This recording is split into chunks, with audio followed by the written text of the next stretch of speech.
Hey guys, welcome to today's video and welcome back to my channel. If you're new here, hi, I'm Kira. That's my oldest child. His name is Kai.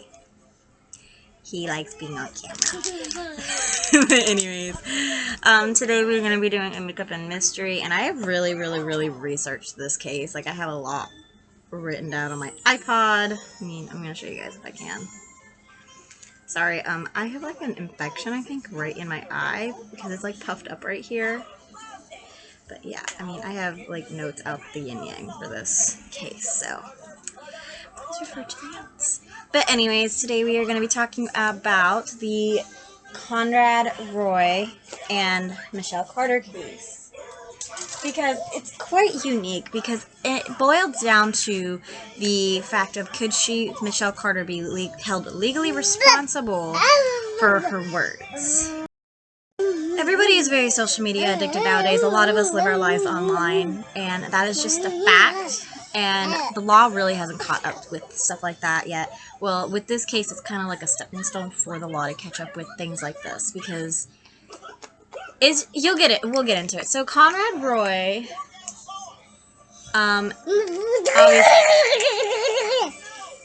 he had actually met Michelle Carter on vacation in Florida with his grandparents, and not his grandparents, I think it was his aunt or something like that. But he had met her in Florida, and he had gotten introduced to her, and she was like this good girl. So it kind of seemed like they would be good for each other. But I don't know what happened. It's okay. But anyways, but they lived, and in reality, when they weren't on vacation, they lived an hour apart. So their relationship was purely online, which I'm sure a lot of people can actually relate to nowadays, because we are going back to that. This is very much the technology era. I know I said it, like a lot of people live their lives online, and that is the truth.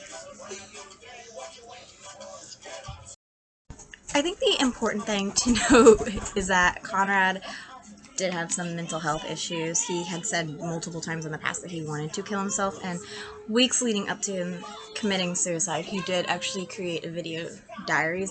And the reason I'm talking about it like this is because this was a pretty big case, so I'm pretty sure a lot of people already know about it. Because it was a pretty big case. Because like I said, it's a pretty big stepping stone for the law to really catch up with the technology era, and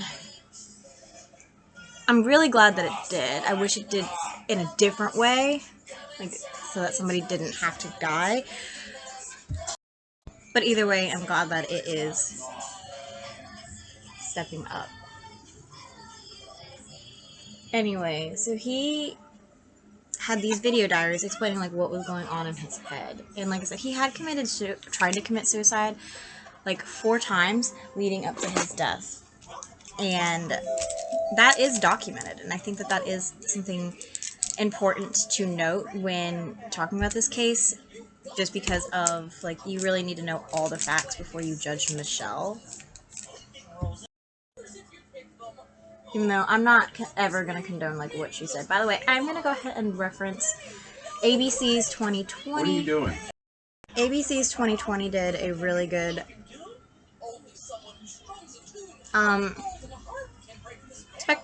report on it. Let's see. There is a documentary on HBO Max, which I also think you can get on YouTube, called I Love You Now Die. That's an actual documentary going through what happened, and it's the Commonwealth v. Michelle Carter, so it did cover the actual case part as well.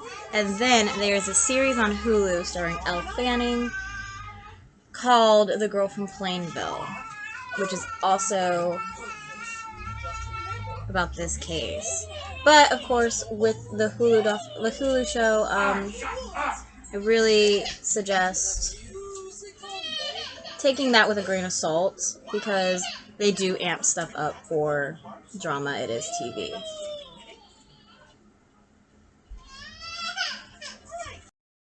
Okay, so the important thing to note is that Conrad Roy did take his life. Unfortunately, I think it was July 12th is when he died. But I've also seen reports that it being July 13th. And how he did this was he went to a parking lot, put a generator in his car, and turned his car on, and just fell asleep. Which, sad. And he was found by I believe it was a police officer, but I've heard reports that it was somebody else. But I believe he was found by a police officer because his family was looking for him because he didn't come home the night before, and that wasn't usual for him. So they got worried. So they called and reported him missing, and the police officer found his car in a parking lot of a Kmart and went up to it to inspect it because it was just a missing persons case at this point. And that is when he discovered that he was passed away. So next is the informing the family in the investigation. So Michelle Carter almost instantly afterwards starts texting his family and really tries to weasel her way into his family as soon as his body wasn't even cold pretty much, and she's trying to weasel her way into his family.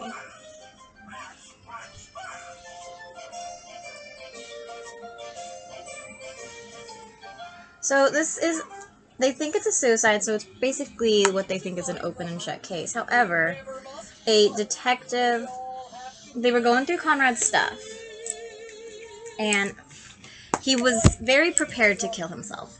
And the reason I say this is because he actually left a journal full of suicide letters to his family and his friends. And in this journal is actually the passcodes to his laptop and to his phone. So a police officer decides to go through his phone, and when they go through his phone and look at the text from Michelle, they're shocked, to say the least, with what they find. And with what they found, they were able to obtain a search warrant of Michelle's phone and go through Michelle's messages on her end. Okay, so they're going through Michelle's messages.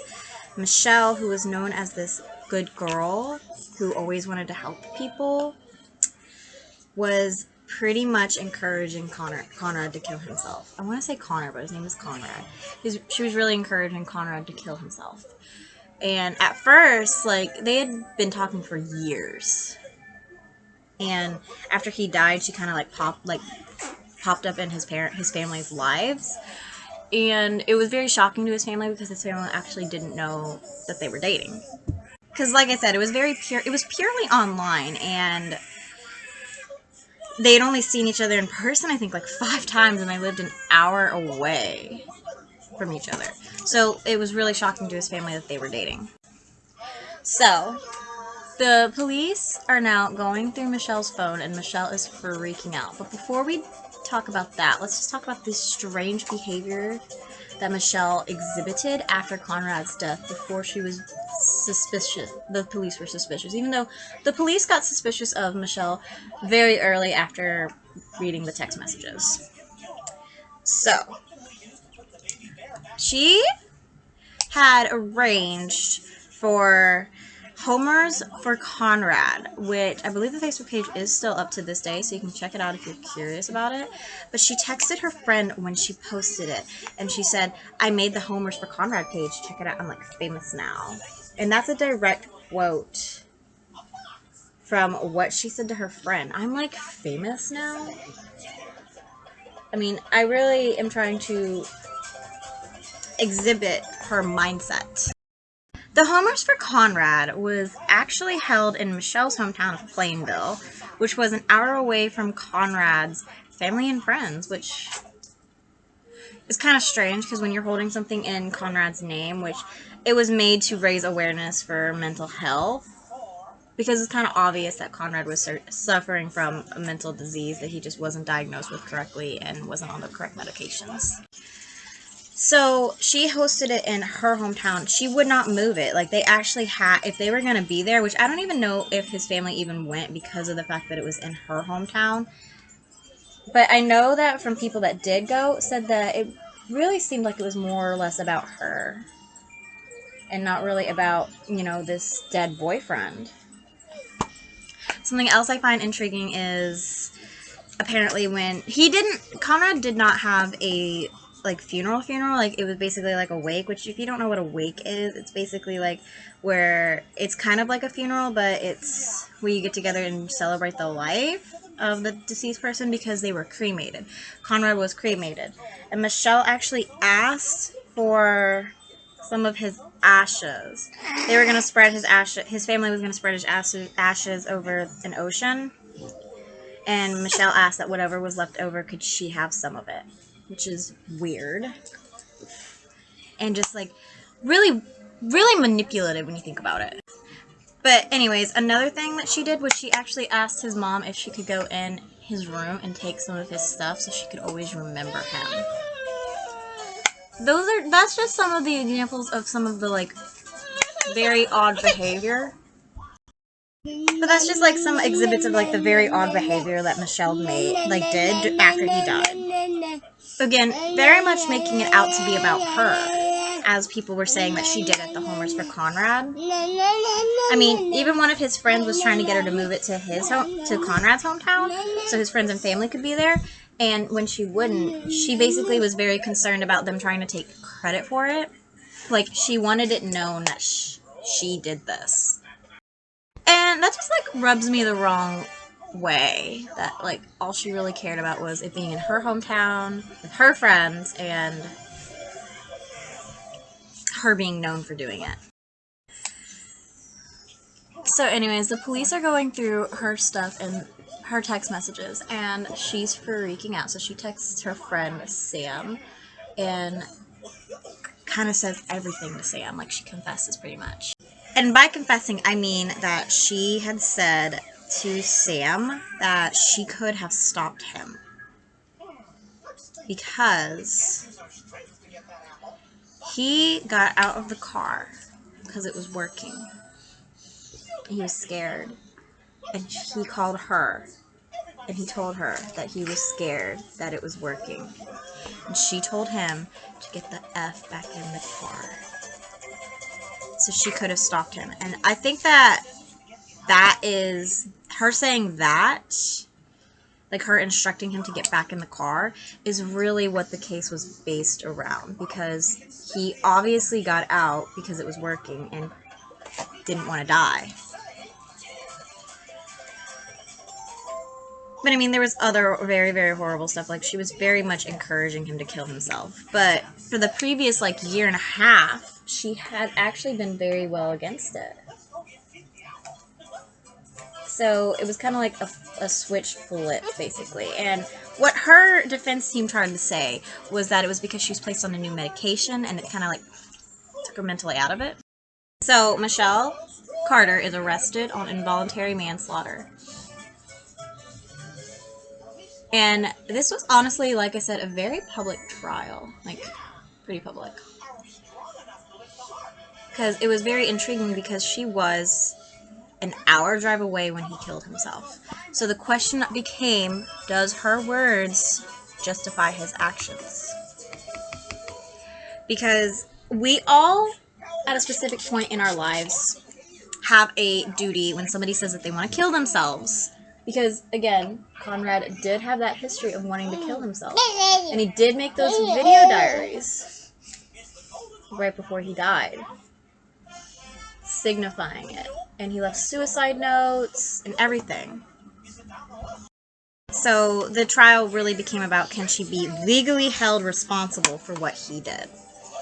And like I said, we all have our own morals, to where if somebody wants to kill themselves and says that they're going to kill themselves, we're not going to help them. I mean, like, she full on, he had the pump, and the pump malfunctioned, and she full on texted him and said, go to Sears, they sell them, they can help you.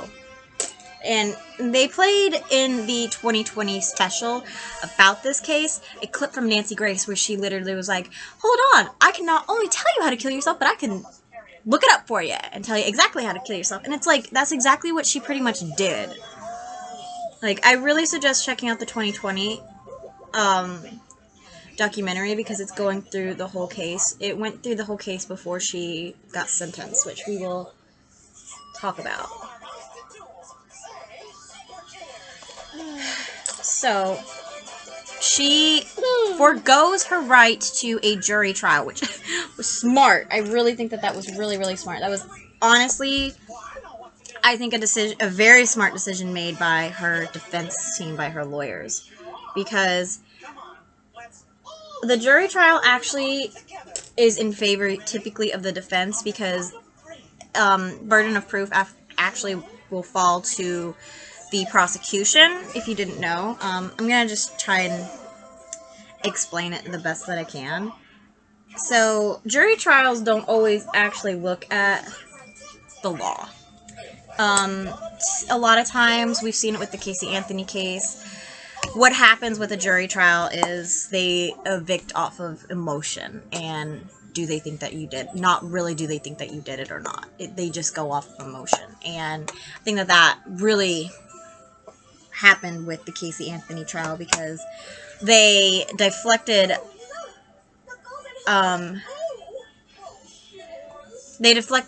who had done it off of Casey and put it on her father. And chances are you had somebody on that jury that was molested or knew somebody that was molested or basically had a connection to molestation and felt that connection to Casey, felt like bad for her and was able to convince other people in the jury. At least that's my personal belief of what happened with the Casey Anthony case. I could 110,000% be wrong, as always. But it's typically easier to convince a judge instead of a jury for the prosecution, because a judge is literally a lawyer that rose up through the ranks. So a judge knows the law. So typically you'd want to go for the jury trial because, like I said, they evict off of emotion. But because this case was so widely in the media, is what I'm going to say. And there's even like interviews of people literally saying that if they were on the jury, they would hang her. So, in my opinion, her defense team made the right call in calling for a bench trial and not a jury trial. So now let's go ahead and talk about the trial. So,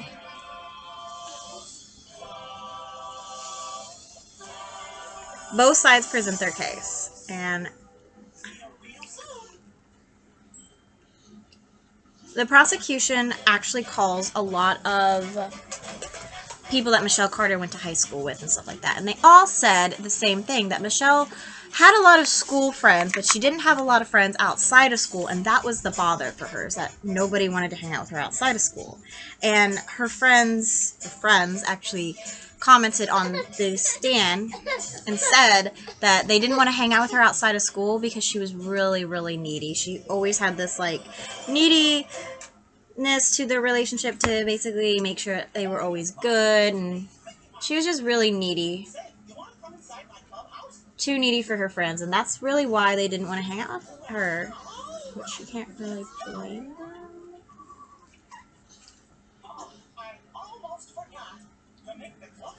Can't talk while I do eyeliner. Not a multitasker with that. So, the prosecution's story is Michelle is an attention seeker.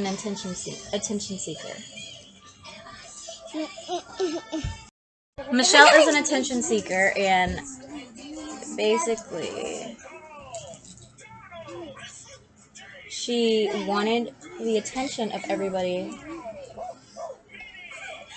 after school, and how she got that attention was she convinced Conrad to finally take his life, and she was able to play the grieving girlfriend because her boyfriend took his life. Oh my, poor you.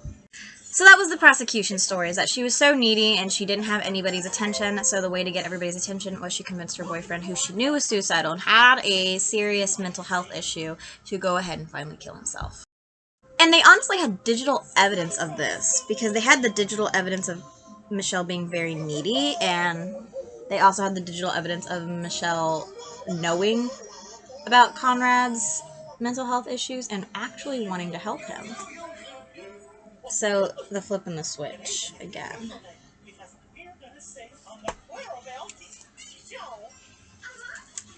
And the digital evidence that I'm saying that they have was actually 2 days before Conrad had killed himself. Michelle was texting her friend Sam, who actually did testify against her, and a boy that Michelle liked. Remember, Michelle was Conrad's girlfriend. And talking about how he was missing and nobody could find him. The prosecution said that this was her test driving how it would go if she can finally convince him to kill himself. And in fact, Conrad wasn't missing at all. She was lying to Sam and this boy that she liked because she wanted the attention and she wanted to see how it would go if he did kill himself and the attention that she would get.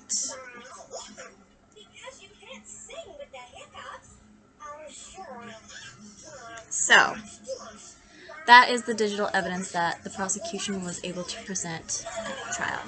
The defense said that Michelle had just gone on a new medication, a new psych drug, which a doctor actually testified in the case saying that both Conrad and Michelle were on psych drugs, and it was just too much for their teenage hormones, and that's why they both acted the way that they did, and it was just a bad concoction altogether, which I do believe that. I think that is 1000% the truth. But I do think that she needed to be held accountable for her actions also, because her inaction. So, her defense team said that she was on this new psych drug and it was taking her out of her normal mental capacity, and that is why she acted on impulse and didn't really know what she was doing, therefore she could not be held accountable for what she had said. And also, they also argued a case that she was, the hour away, and she didn't make him kill himself. He full on was a capable adult that made the decision himself. Which is the argument, because he had said he wanted to kill himself. He tried to kill himself in the past. It was just Michelle was the pushing bullet as to why he killed himself. And there's even a text from Conrad to Michelle, the defense used in their case, that said, "The only way I'll ever hate you is if you tell people I'm suicidal." And the defense did use that to their advantage. But in the end, the judge made his decision. And at first, when he went to go read her verdict, he almost seemed like he was gonna, he made it sound like he was going to acquit her, which I kind of like that this judge did that, because he kind of pulled a flip switch, because he made it sound like he was going to acquit her at first. And even in the documentary, you'll see the lawyer said it seemed like everything was going so well, it looked like we were going to get an acquittal. But the judge did find that Michelle's inaction to take action against knowing that Conrad wanted to kill himself, which you do have a legal responsibility if you know someone is going to kill themselves to report it. You do have that legal responsibility. So her not only not reporting it, but also looking up ways to help him kill himself was what ultimately ended up convicting her. And she did get convicted of involuntary manslaughter. So she gets convicted, and now we're going to talk about sentencing, because the sentencing is a whole nother issue in my opinion. She could have gotten up to 20 years. She got 2.5 years. She got 15 months in jail, and the rest to be served on probation. However, she got out at 11 months after serving 11 months in jail for good behavior. And she's actually set to be taken off of probation in August of this year. And I think that it's just so sad, because, like I said, the law is finally catching up to technology. And I mean, if I go and tell somebody on Facebook to go kill themselves and they go and do it, I'm legally held responsible, because I was the bullet that caused them to do that. And that's exactly what Michelle was. She was the spark that made Conrad kill himself. And something I didn't actually touch in this video is that Conrad, a few weeks before his death, had actually gotten a boating license so that he could go into his family's tugboat business. And it was, from the research I've done, it's actually very hard to get your tugboating, like a captain's license. It's very, very hard. So for him to have done it at such a young age was really a miracle. So why would he go through all this hard work just to kill himself in a few weeks? And another thing is that I think that what really convicted her and really made her guilty of this is because he got out of the car and called her and said, "I'm scared, it's working. I don't want to do this." And she said, "Get the F back in the car." She really, really wanted to be the grieving victim, the grieving girlfriend whose boyfriend killed himself, oh, boo-hoo type situation. And she played that up. Something that I want to quote in the 2020 documentary is that Conrad's aunt actually said that she's okay with everything that's happened because she's okay with knowing... She said that she is okay with knowing that Michelle has to live her life in her skin. She said she is okay with knowing that Michelle has to live her life in her skin as one of the most hated women in America. And she really, really is. This case was very in the public's eye. I mean, the public was really watching it because it was something new, because before you couldn't be convicted for your words, but she got convicted for her words. I also think that she got convicted for her inaction of taking action, because at any time she could have just said, "You know what, this is not worth it, you're not worth it to go to jail. I'm gonna call the cops and report you, miss, and tell them what's going on and tell them where you are," because she knew where he was. That's another thing that I didn't cover in this video. She knew exactly where he was in the Kmart parking lot when he killed himself. She was on the phone with him and said she heard him moaning in pain and stayed on the phone with him for 20 minutes to make sure that he got back in the car and died. She was on the phone with him when he died. That's another thing that, like, she literally was on the phone with him to make sure he died, guys. That's what the crazy thing is. But anyways, I've been done with my makeup for a little bit, so I'm going to end this video here. So like, comment, subscribe, and ring the bell, all that social media great stuff. I'm going to end it here. I'll see you guys in tomorrow's video. Bye, guys.